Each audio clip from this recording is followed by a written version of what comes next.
এবারে গোপাল দাস এসেছে আর ও ব্যাগের মধ্যে উকি মেরে মেরে দেখ, হাত দিচ্ছে না, উকি মেরে দেখো মাথা নিচু করে উকি মেরে মেরে দেখছে কি নেবে।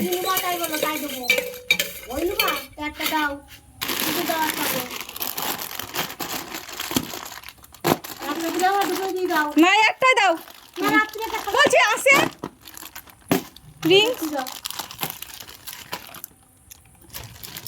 আর ইয়ে নেই গোপাল দা, আর কিনুবা দেখাইছো আর কিনুবা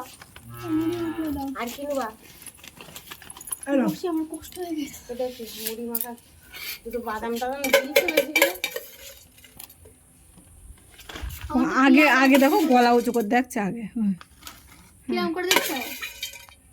দিদি বাবা আমি জানি না, ও দিদি বাবা আমি জানি না, ঝালের গুঁড়ো দেবো নি তো ওই জন্য দিদি বলছি আমি। আমারও দিবা না ঝালের গুঁড়ো, ভাল লাগে না ঝালের গুঁড়ো দিলে। হ্যাঁ একদম ভালো লাগে না।